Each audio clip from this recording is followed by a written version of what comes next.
寄ってらっしゃい、見てらっしゃい。闇芝居の時間だ。Olá, samurais e geishas do meu canal do YouTube, beleza? Como é que vocês estão? Vocês estão de boas? Vocês estão tranquilos? Então tá tudo bem. Primeiramente, recado rápido, recado básico. Segue lá no Insta, eu faço votação para ver qual vídeo vocês querem. E entre Nepal e Vietnã, Vietnã ganhou. Segundo recado, curte a página do canal no Face, eu faço postagens diárias, curiosidades rápidas, coisas que não dá para ficar postando aqui no canal do YouTube toda hora. E por último, mas não menos importante, eu vou deixar vídeos relacionados ao Vietnã, como Yeon Jin-yen, Park Chung-hee, né, que é da Coreia do Sul, mas tem a ver com esse vídeo, e entre outros, tanto no card quanto na descrição. Beleza? E quem puder dar aquele apoio logo no início, eu agradeço. E bem, como vocês estão vendo aí, né? O vídeo de hoje é sobre um general polêmico, sobre um cara que falou um negócio que aqui no Ocidente, né, pelo menos não ia ser muito bem visto não, tá? Se o monarca já falou uma coisa e foi punido, imagina o que esse cara falou, né? Mas enfim, né? E eu vou, lógico, dar todo o contexto, vou falar o que ele falou em relação ao pintor austríaco, mas fiquem tranquilos, né? Pois o vídeo vai estar completo, beleza? Mas enfim, sem enrolação, que eu já enrolei demais, vamos direto ao vídeo.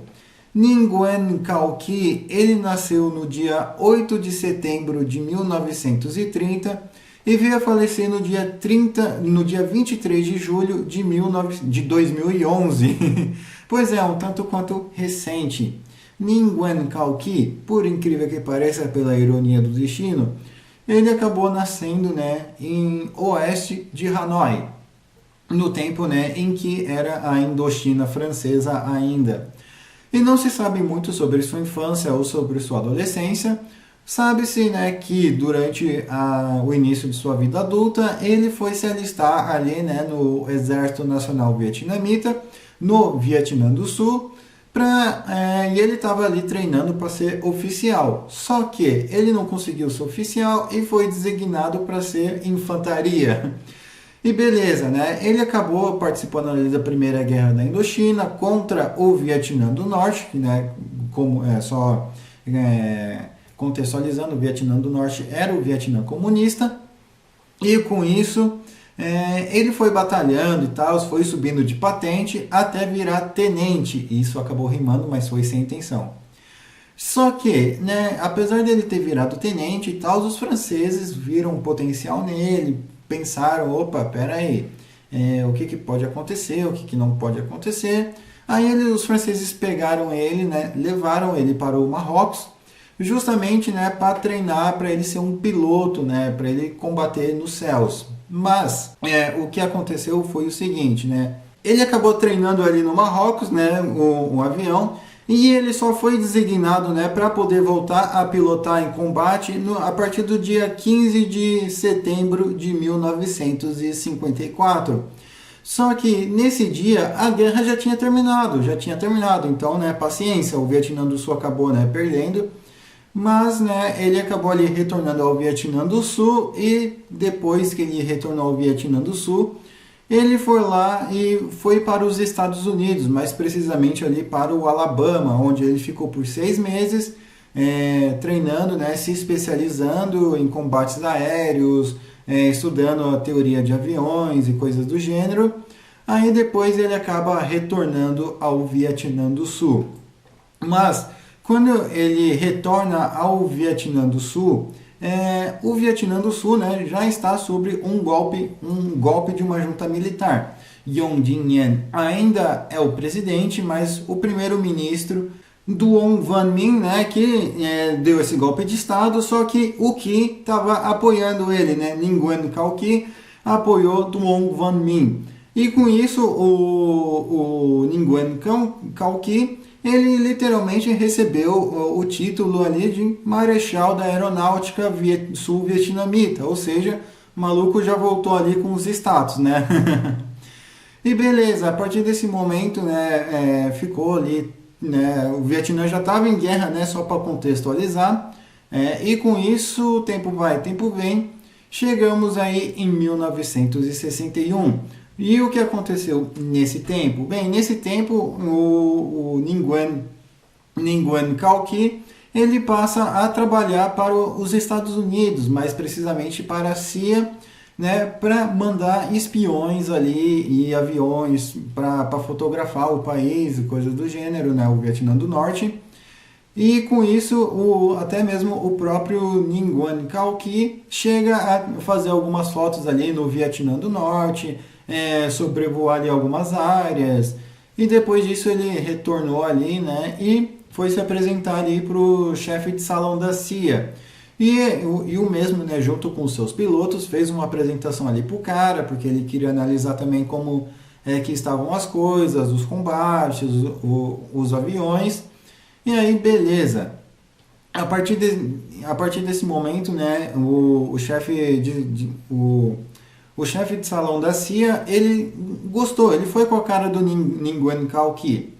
E com isso, o Nguyen Cao Qui, o cara da CIA e os seus pilotos, eles foram ali para Singapura, ressaltando o Vietnã. Os vietnãs estavam em guerra, a Indochina estava em guerra, tudo piloto era necessário. E eles foram ali para Singapura e Nguyen Cao Qui, bem, aí entramos um pouco aí na vida pessoal dele, por quê? Ele costumava ser uma pessoa muito excêntrica, né? Ele sempre queria estar nas fotos, ele sempre estava com as melhores mulheres, sempre estava com as melhores roupas, os melhores ternos, apesar que ele não gostava de usar terno, ele preferia usar sempre roupas aí do exército, coisas militares, né? Mas ele realmente era muito excêntrico e com isso ele gastou bastante dinheiro ali em trajes de voo, né, da cor preta. Ele comprou também um lenço da cor lilás, que ele passou a usar esse lenço toda hora, todas as fotos, né, todas as vezes que ele ia voar, ele colocava esse lenço. Ele comprou diversas marcas de cigarro e comprou diversos isqueiros também, o porquê, não sei. Uma outra coisa que o Nguyen Cao Qui gostava era de rinha de galo. Tanto é que ele já mesmo chegou a ir para o Vietnã do Norte, em áreas de Vietcongs, sem segurança, sem nada, né? Sozinho, justamente para participar ali de rinhas de galo, né? O cara, ele era corajoso. Ele literalmente se infiltrou nos Vietcong para participar de rinha de galo. E beleza, né? Só que quando eles voltaram ali, né, pro Vietnã do Sul, o cara ali da CIA falou que o Nguyen Cao Qui era uma pessoa muito excêntrica e o cara da CIA não gostava disso e que os uniformes de voo preto ficaram horríveis nele.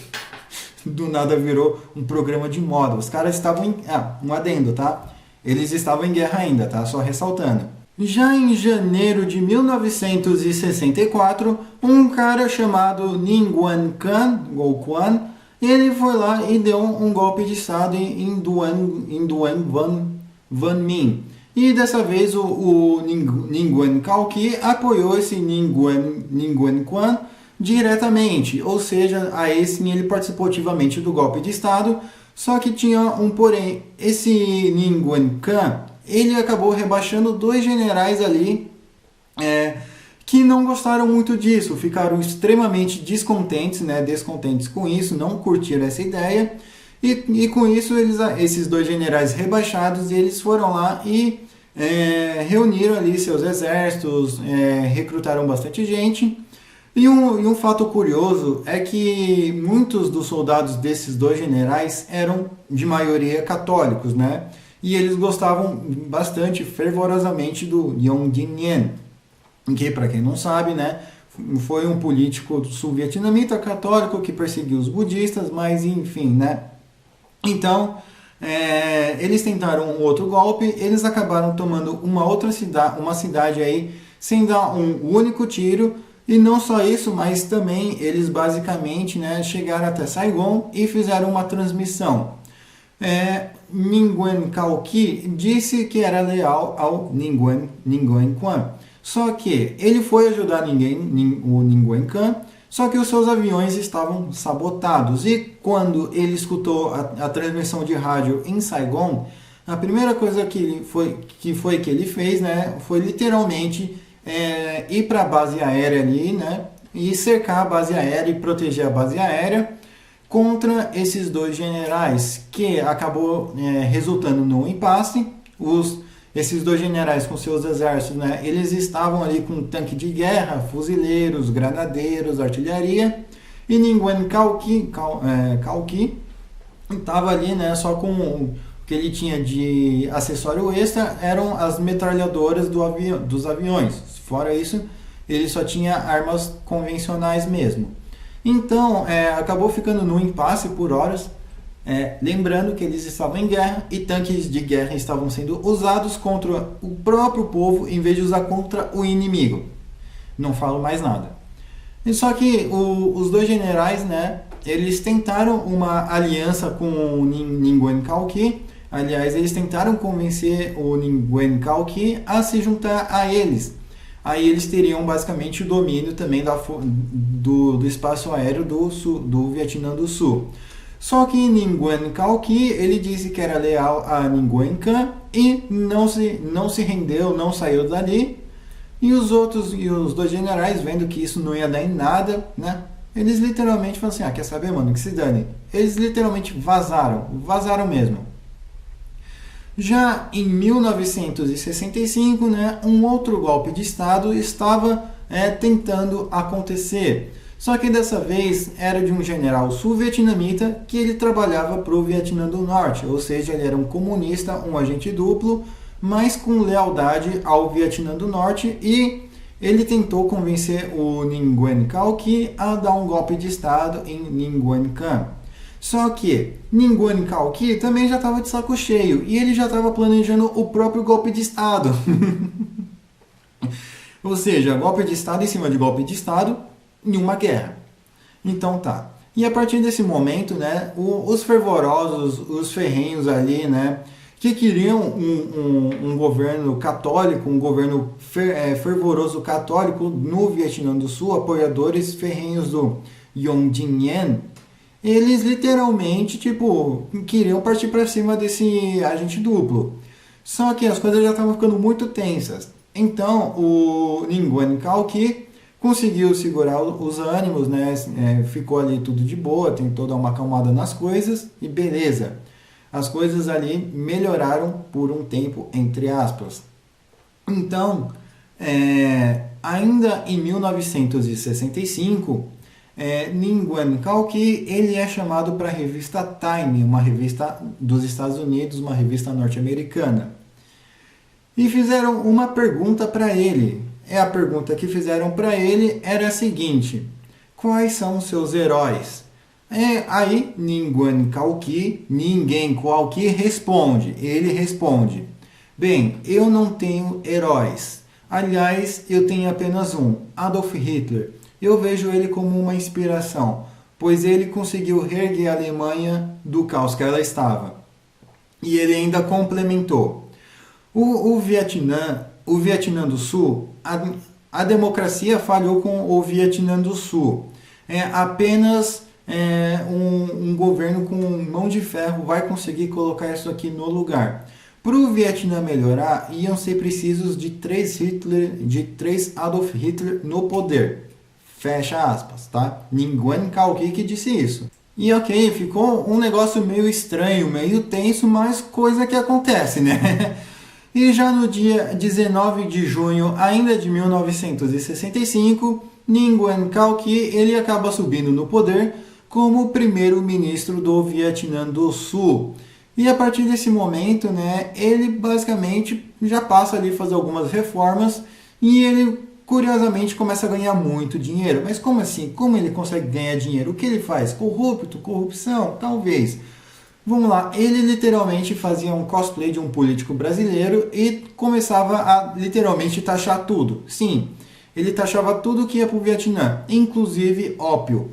Os ópios que eram levados, né, da Tailândia passavam no Vietnã do Sul e ia em direção a Córcega, Estados Unidos, México, enfim. Ele literalmente taxava. Não é que ele molhava a mão, tá? Não é que ele molhava a mão e deixava o negócio passar. Ele taxava. Você quer passar por aqui? Beleza, vai ter que pagar uma taxa e eu libero você. Porque ele não fazia vista grossa. Ele literalmente não fazia vista grossa. Ele deixava passar. Ele deixava passar contanto que pagassem ele.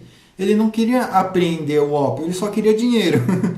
E com isso, né, novas extravagâncias, né, foram acontecendo. Se eu não me engano, ele chegou a ter 3 esposas e chegou a ter 6 filhos com cada uma delas, tá? Não foi 1 filho, 2 filhos, 3, não. Foram 6 com cada uma. Ou seja, o cara era uma máquina. O cara era uma máquina de fazer filho. Então, né, apesar de, né, enfim, humor à parte, em 1966 ele acaba, né, indo numa conferência e ele não conhece ninguém mais, ninguém menos que Park Chung-hee, pois é. E ele tá aí na extrema esquerda aí da foto, ou na extrema esquerda, né, eu vou deixar ele destacado aí, e o Park Chung-hee tá aí. E não só o Park Chung-hee, mas também como Ferdinand Marcos, né, um outro cara ali que comandava ali as Filipinas naquela época. E ainda em 1967, né, Nguyen Cao Ky, ele vai ali para a Austrália para ele pedir um reconhecimento formal ali, né, oficializando o Vietnã do Sul como um país verdadeiro. Só que fica um negócio meio tenso, o Partido dos Trabalhadores Australianos, né, não concordavam com ele. Foi uma visita ali meio polêmica e ele meio que começou a falar mal ali da Austrália, mesmo que a Austrália estava mandando soldados para defender o Vietnã do Sul. Que o Vietnã do Sul estava brigando para ver golpes em cima de golpes. Mas paciência.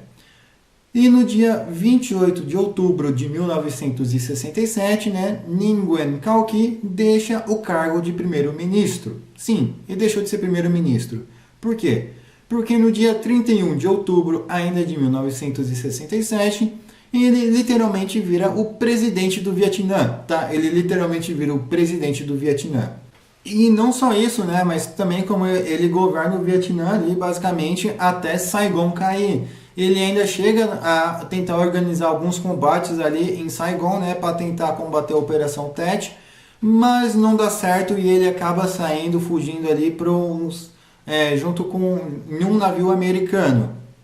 E já nos Estados Unidos, ele basicamente fica ali, né, nos Estados Unidos por bastante tempo e ele começa a trabalhar tipo numa loja de bebida. Ele literalmente abre uma loja de bebida. O cara era um presidente, um general, um ministro, vai para outro país, abre uma loja de bebida. Pois é.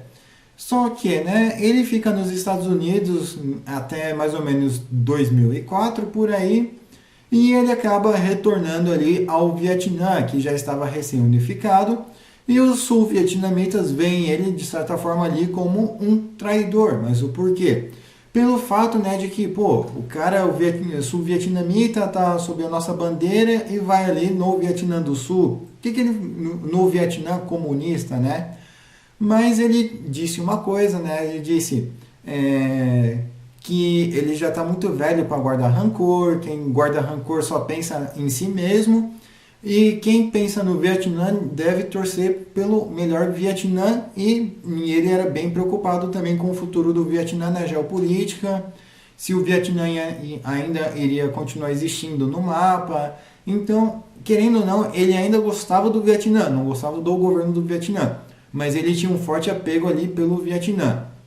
E, né, nessas indas e vindas aí, né, aliás, ele também ia ali para o Vietnã para fazer o quê? Rinha de galo, pois ele tentava fazer rinha de galo nos Estados Unidos e sempre ali era denunciado, a polícia ia na casa dele, enfim, né? Então, um dos motivos também que ele vivia retornando ao Vietnã era o fato, né, dele conseguir fazer rinha de galo.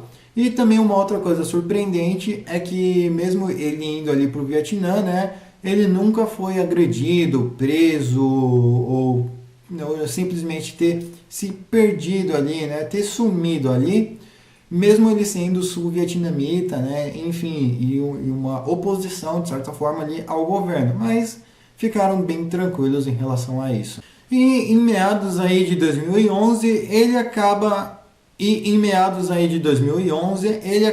indo ali para Malásia, né, mais precisamente para Kuala Lumpur, só que ele começa a passar mal na Malásia e ele acaba sendo internado, e não se sabe, né, quando que ele é internado, mas sabe-se, né, que no dia 23 de julho de 2011, Nguyen Cao Ky, ele vem a falecer por causa aí de complicações respiratórias, né?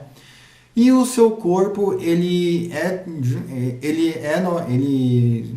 transferido ali para os Estados Unidos, onde ele acaba sendo enterrado, né, no cemitério Rose Hills, na Califórnia. Eu vou deixar o endereço, se eu conseguir achar foto da lápide dele, né, eu vou postar aí, beleza? Mas enfim, né, eu espero aí que vocês tenham gostado do vídeo. Não se esquece, né, de quem puder dar aquele apoio aí, eu agradeço, né? Não se esquece também de ver os vídeos do card de descrição, me seguir no Insta, nas minhas outras redes sociais, né? E não se esqueça, né, de curtir, compartilhar, se inscrever, para se esse vídeo para um amigo seu, para uma amiga sua, ou com uma pessoa se identifica, fala assim, mano, já parou para pensar num vietnamita que disse que o herói dele é o Adolf Hitler e que disse que o Vietnã precisava de 3 Hitlers? Que, mano, como assim? Se isso fosse falado aqui no Ocidente, a pessoa ia tomar um pau, ia ser presa. Como que uma pessoa fala isso? Pois é, mano, um cara do Vietnã foi lá e falou. Sério, mano, não acredito. Sério. Aí você vai lá e passa esse vídeo para um amigo seu, para uma amiga sua, ou como a pessoa se identifica. Beleza? Mas enfim, comentem aí o que vocês acharam desse vídeo. Quem puder compartilhar, eu agradeço. Enfim, espero que vocês tenham gostado. Falou e fui!